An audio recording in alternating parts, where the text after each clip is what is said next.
Bismillahirrahmanirrahim, this is Amna. Today we will discuss about fake media. Europe का जो fake media है आज हम उसकी बात करेंगे. मतलब कि फेक जो मीडिया है यूरोप का उसको एक्सपोज करने की कोशिश करेंगे किस तरह वो एक बाय एसिड रिपोर्टिंग कर रहा है इसराइल ईरान कॉन्फ्लिक्ट की. फॉरेन मीडिया ख़ास तौर पर यूएस बेस्ड जो मीडिया है वो दुनिया को ये बता रहा है कि इसराइल विक्टिम है और ईरान अग्रेसर है, जबकि इसराइल ने इंटरनेशनल लॉ की वायोलेशन करते हुए ईरान के ऊपर अटैक किया.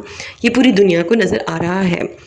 इसराइल के पास एटॉमिक वेपन्स मौजूद हैं, ईरान के पास न्यूक्लियर वेपन्स मौजूद नहीं हैं, ठीक है, लेकिन फिर भी इसराइल ने ये हरकत की.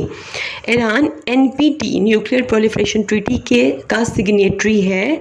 इसराइल NPT मतलब कि न्यूक्लियर प्रोलिफरेशन ट्रीटी का सिग्नेटरी नहीं है.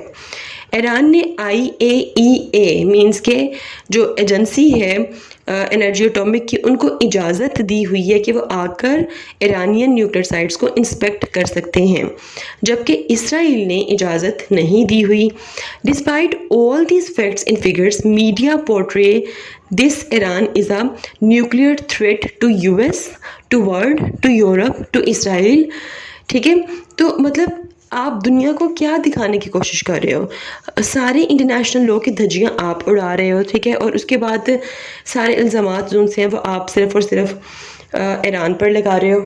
इस टाइम इसराइल के पास जो बहुत बड़ा टूल है वो है जी उनका मीडिया इन्फ्लुएंस.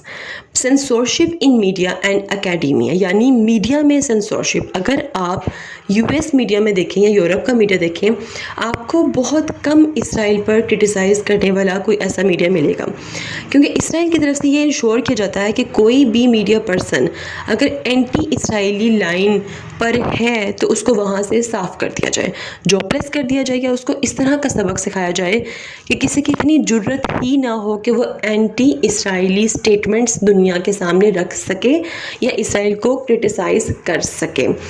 तो बेसिकली मीडिया को लाजमी एक्सपोज करना चाहिए, चाहे आप CNN, फॉक्स, जो भी यूरोप का मीडिया है उसको खोल कर देखें, कहीं पर भी इसराइल के अगेंस्ट कोई भी नहीं बोल रहा होगा. ठीक है, ये बहुत स्ट्रॉन्ग इन्फ्लुएंस है इसराइल का अपने मीडिया पर. मिलते हैं नेक्स्ट हॉट इशू के साथ. अंटिल देन मुझे अपनी दुआ में याद रखिएगा, लेकिन उससे पहले वीडियो को लाजमी शेयर कीजिएगा ताकि पूरी दुनिया को पता चले कि किस तरह फेक मीडिया पूरी दुनिया को दिखाया जा रहा है.